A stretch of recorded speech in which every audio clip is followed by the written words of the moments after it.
The community of Verulam has expressed outrage over 4-year-old Armaan Kassim's death. The young boy was allegedly thrown out of a window from the third story of a block of flats. Circumstances leading to the young boy's death are still unclear, with many suspecting foul play. In an exclusive interview, Armaan's father, Whaeed Khan, told Tabloid media that he is still in disbelief of the tragic event. What I think really happened on that day, there was a heated dispute. That's not according to 1, 2, 3, 4, there's quite a few witnesses that stay in the place. They said they were screaming, fighting, things breaking, somebody that's being strangled. I can't really say whether it's the mother, father, sister, I'm not too sure. But there was a heated dispute where child came in the way, or maybe she'd been carrying the child and the baby was flung off the window. Because according to the results, what we saw in the hospital, the child's head has been cracked. There's no broken bones, there's no nothing. I tried to liaise with the parent, Samira Kassim, which she kept stringing me along. You know what? I'll be not in this week. I'm not feeling well and things like that. So I did go to court, right? And there was a date was about to be set. And she kept stringing me along. Then I asked the father, and I tried contacting her phone was off. So I contacted her father, and her father said, you know what, they're on a holiday, she's not well, things like that. The baby's not well because of the virus, they can't bring him out of the house and things like that. But according to people and families, she wasn't at home. She packed the things, and while the parents were at work, she disappeared. She didn't want him to be noticed on my side, didn't want my families to come. Just wanted to keep me far away from the child as possible. What about the incident where the child had actually died? We've had reports of the child being thrown out of the window. Okay, well, the child being thrown out the window, according to me going to the place, I went to the place to get the birth certificate. They didn't realize that I was the father. The moment I went there was a foreign national sitting, got a jig in his one hand and a brush, and was sweeping and cleaning the blood off the floor. And the moment he noticed that I'm taking my phone out to record, then he asked me, who are you? You're the father. That's when he got violent towards me. And then as I was about to leave, the foreign national said, you know what, I saw everything, I heard everything. And I'm the person that phoned the reaction unit and commented, I am the foreign national. But we had to leave the place because things were starting to get a bit out of control. What did the foreign national say happened? Okay, as per the foreign national, he says he's a caretaker of the place and he stays downstairs where the baby has fallen. He said for about 10 to 15 minutes, they were screaming, fighting, or breaking of things.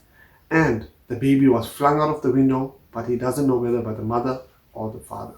They said they didn't take the baby immediately to the hospital. They kept him, try to help and, to revive him, but it was too late. And when I got a call, I had to go to a Netcom Slanger hospital. The baby was there with no mother there. No of our current husband wasn't there. The nurse told me, we don't know whose baby is this. The child was just left there and there's no parent care. That's the reason they had to call the SAPS in, because they don't know who the child belonged to get a statement from the nurses and things like that. Who took the baby to the hospital? The grandfather. Because these two people took the stuff and they were gone. That was the mother and stepfather? Yeah. Did the grandfather not wait there? No. There was nobody at the hospital. That's the reason the nurses call for SAPS to come to the scene, because they don't know whose child is this, and the child was just left there and they're gone. When I arrived at the hospital, the nurses just wanted to know, who am I? I said, no, I'm the biological father. They said, please come, there's things that we need to tell you, but just calm down. The child's name is Armaan. They don't even know the child's name. They don't even know who, but they just know there's a man, an elderly man, left the child and was gone. So they said, you know what, we don't know who's the mother. People are giving us numbers to contact her. Our phones are off, and people try to trace their numbers. They're like all over the place. And unfortunately, the baby is no longer. He's been deceased. According to the nurse who attended to the child, The child was deceased before the baby could reach the hospital door. Do you think it's possible for a 4-year-old baby to fall out of that window? Not at all. Not at all. According to people that stayed in that flat and rented that flat, it's impossible. Because according to the mother, when I asked the mother what has really happened, he said, no, she was cooking in the kitchen and he was sleeping. So I said, okay, so you're trying to tell me he woke up from his sleep, opened the window and jumped off? She was blank about it. And they've been having heated arguments, and people try to like reach out to her, like her family's trying to, where are you? Can you, like, she felt threatened by this whole situation. And at the moment, they don't refuse to comment on anything. They just want to keep to themselves. She hasn't contacted her family, nothing ever since. Have you tried contacting them since then? No. As a Muslim family, I understand that you need to bury the person as soon as possible. Yes. You tried to get a postmortem done, and you tried to get the birth certificate from the mother. Yes. What happened? Okay. When we got the information that we need the birth certificate urgently because we have to get the baby buried, and when we went to the house, I went with her father. When I got there, I did notice a foreign national wiping and cleaning the place. So when I got to the place, the moment he saw me pulling my phone out to record what they're doing, he got a bit violent, and there was two other guys there. They came to attack me.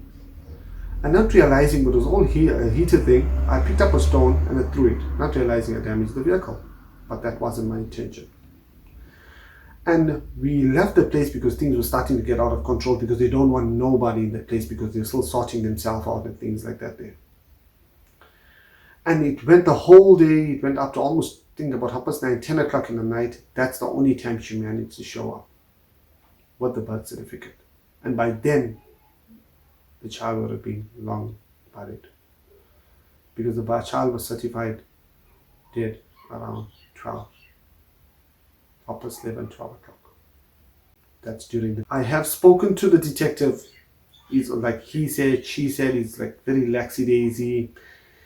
He's like, I took a statement from there, but it's not easy. And they're saying the child opened the window and fell off while he was asleep and things like that there. And the way I look at it, it's not going anywhere. They're trying to sweep it under the carpet because he's saying the child was sleeping and the child just opened the window and fell off. That's totally impossible. So I see they're not trying to make this case happen. When it's a clear and cut case, they're delaying the whole process.